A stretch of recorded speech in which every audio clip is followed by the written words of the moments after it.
So I want to elaborate on something that I said yesterday because I think that this is important to explain to everybody exactly how we can get real change in this country. Because a lot of us, including me at times, we feel resigned to the fact that we're never going to get real change. The best we're ever going to get is like little incremental steps in the right direction. But those gaping, gangrenous wounds we have as a nation will never get anything more than a little bit of ointment on a tiny Band-Aid. We all feel like that from time to time, but that's actually ahistorical because we can get real change, and we have gotten real change. It's just a matter of fighting for it, and it's just a matter of not taking no for an answer. It's just a matter of doing the work. Now, again, I know that's a difficult thing to do because we don't have a crystal ball. We can't go into the future and look back and realize, oh, we did win on it. So sometimes you feel like you're waking up and you're fighting, and it's like there's no end in sight. We're never going to actually win on this, so what's the point? But again, I want to stress the fact that that's ahistorical. If we put in the work, if we don't take no for an answer, we can win. But then the question becomes, how? How do we get from point A to point B when it comes to fixing this country? How do we get to a system where we don't have a living wage, but we get a living wage? How do we get to a point where we don't have Medicare for all, but we get Medicare for all? How do we get to a point where we have endless wars, but we want to end the endless wars? How do we get to that point? Okay, well, here's what I said yesterday. Both parties in D.C. are deeply corrupt and corporate, and the only way to change the system is to reject their money, expose the charlatans, break their backs politically, and harness the popular will of the people marching on Washington to force fundamental legislative change. Then I said there's literally no way to get real change without an outside-inside game, and only one candidate has specifically dedicated himself to exactly that. So what do I mean? If let's say you're elected president, and you mean really well, and you're social democratic, and you want to get all these reforms implemented, you will run into a brick wall. And that brick wall is the corruption in D.C. and the corporate stranglehold that the big corporations, the multinational corporations, have on both political parties. So even if you mean well, and even if you got all the right ideas, you go in there with your plans, and you're not going to get much, if any, of them done. Ready for this? Even if you're a Democratic president and you have Democratic supermajorities, you're not going to get them done. You're not. Why? Because at least half the Democratic Party are corporate Democrats, are centrist Democrats. Some of them come from conservative districts and would never vote for these far-left policies. Some of them are backed by moneyed interests and would never turn their backs on those moneyed interests. So even with Democratic supermajorities, you're not going to get it done. So that would be the scenario if it's just a president who means well, who's going in there to play the inside game. Okay? If you only do the outside game, you have no institutional power. None. You have no institutional power. So you could, do all the rallies you want, scream into the wilderness, but there's no tangible result. It's like the Women's March, for example, and not just to single out them, but it's other rallies that we've seen in the era of Trump. A lot of it is just a lot of people getting together and we're mad and we're going to let everybody know that we're mad and then we're going to go home tomorrow and watch reruns of Will and Grace or something.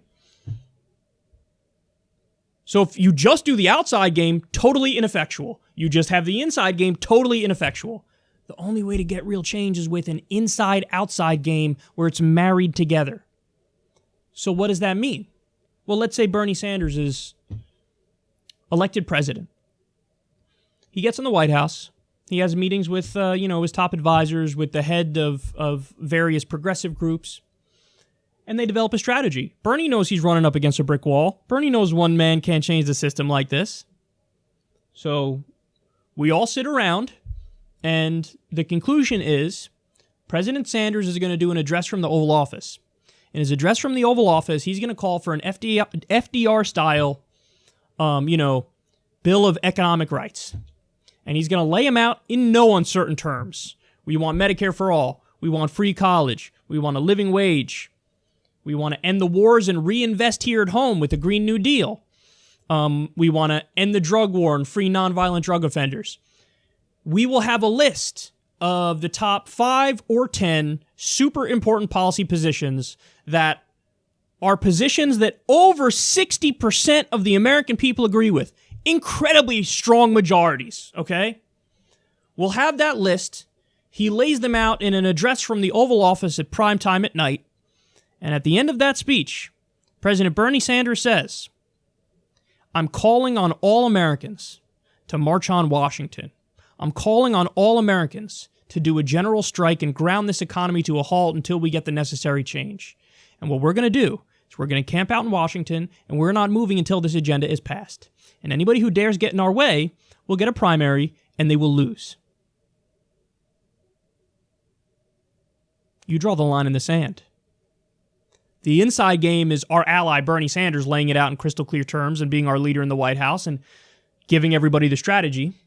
That's the inside game. The outside game is millions and millions and millions of Americans will show up to Washington, will camp out, and will not move. When you have the President of the United States, who just got elected and has an incredibly high approval rating, calling out the corruption of Congress, saying, if you don't vote for this people's agenda, we will primary you. We're taking names. Oh, they'll fall in line. And the ones who don't will just lose. And we'll replace them with somebody who does fall in line. Then you have what is effectively an inside-outside game where you have like a new civil rights movement. It's a new civil rights movement. It's like the Poor People's Project back to life. I mean, that's already happening, but this would be it graduating to the next level. And that's the only way I think in today's day and age we get real change. Now, I'm not a revolutionary. I don't believe in violence. The only time I'm okay with violence is in self-defense. And I don't really buy the arguments that are, very high-minded rationalizations of like, well, the system's already doing violence on you in situations X, Y, and Z. No, I mean like direct violence, okay? You could do violence only to defend yourself, I think. That's my opinion on it. I think there are intelligent, strategic ways in order to get change, and that's the best way that I think actually has a very good chance of working. Now, don't get it twisted, guys. It's not as easy as I just laid out. You want to know why? Because when you have those meetings with the top progressive groups, when you have all these voices in the room, there are going to be disagreements as to what to include in the top 5 or 10, issues in the new Economic Bill of Rights. There are going to be disagreements. Some people are going to feel snubbed. Some issues are going to have to be left to the side. But, I would argue that the way that you make it most likely to pass is by having a situation where every single one of those proposals polls over 60%. And we do have a list of 5 or 10 of those issues that poll over 60%. So there are going to be disagreements, and it does require massive organization and communication and coordination on a level that maybe we've never seen in this country. But if we have the political will, and we do, and we have the general strategy laid out, and we do, I think that's how you get change. Now, the final point I want to make is this. This is why I'm so critical of Elizabeth Warren. Now, some people might say, well, that's unfair because she's one of the better candidates. True, she's one of the better candidates. I'm not denying that. But there is only one candidate who has already committed to this outside-inside strategy. And that's Bernie Sanders. I asked him in my interview with him, to his face, Bernie, will you support primaries of corporate Democrats who are obstructing your agenda, which is the agenda of the American people? He didn't skip a beat. He said yes. He will support primaries of people in his own party if they don't do the right thing. That's unprecedented, as far as I know. Certainly in the modern era, it's unprecedented. Elizabeth Warren was on TYT saying, quote, let me make a spirited defense, unquote, of Joe Manchin. Those are not the same. One of them will do this inside-outside strategy. One of them would have no problem calling for a general strike and calling for marching on Washington and camping out at Washington until we get the change. The other one would not do that at all. The other one would try to warn against that. The other one would say, I got this. Let me work from within the system. I got this. That ain't going to work. I don't care how well-meaning you are. Even if it was Bernie, and it was Bernie alone, in the White House, and he tried to do it his own in there, he's not going to get the kind of transformational change that we need. So, I fundamentally disagree with the strategy of, oh, I'm just going to do this on the inside. That's it. But because that won't work. So why would I try to lie to you guys and mislead you and say like, oh, well, Bernie and Warren, they're about the same. They're not. They're just not. They're not even close. And you could argue the biggest difference, there's some differences on policy which are real, but the biggest difference is on strategy and what they're willing to do to win on these issues. This is how you get real change. This is how you get real change. We learn from the brilliant Dr. Martin Luther King Jr. and the civil rights movement. That's our model. Now you mix in with that leadership from the top and a clear ally who's 100% on our side in the White House, and we can be unstoppable. I mean, this is how you do it, man. This is the only way that I could think of where we really can get the change that I'm calling for. And maybe at the end of the day, on our list of 10 things or on our list of 5 things, maybe we only get 3. Maybe we only get Medicare for all and free college and ending the wars. And maybe the other ones we don't get. Do you realize how historic it would be that we got Medicare for all? That we took a country where 500,000 people go bankrupt every year for medical bills and 30 to 45,000 Americans die every year from lack of basic health care? That we looked at those problems and we actually fixed them? That we caught up to the rest of the industrialized world? Do you realize how big of a difference that makes in people's lives? People no longer chained to their employer, unwilling to switch jobs because they need their health care. Do you realize how big it would be to change that? This is the path to political victory, man.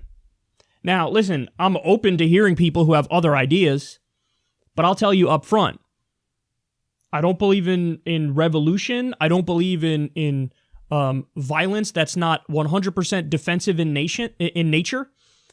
So to me, this is the best I could think of. I don't think a purely inside game will work. I don't think a purely outside game will work. All my friends out there who, love the idea of, we got to do a third party and we got to build it from the ground up.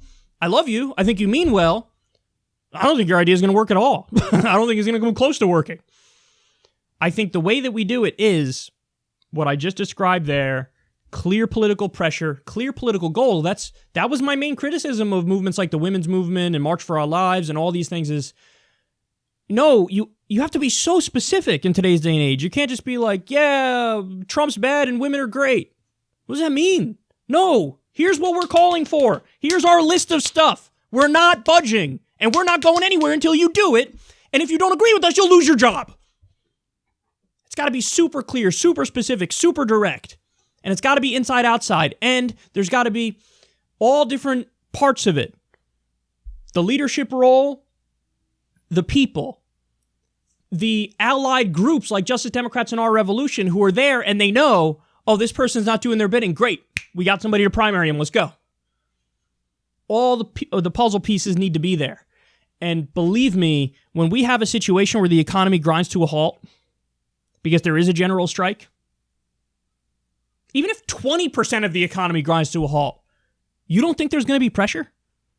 You don't think they're going to make some concessions? I guarantee you they'll make some concessions because I guarantee you the owners of the politicians, the corporations, will turn to them and say, it's time to make concessions. This is my theory of change. This is how I think we win.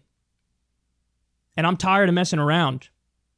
I can't stomach another milquetoast, centrist, center-left presidency where we get little crumbs and we're supposed to be happy. No, I'm not. I'm not happy. No. We have giant problems in this country and the political class is still in denial. So it's time for us to take the reins here and go on the offense. And I think I laid out a decent roadmap on how to do that.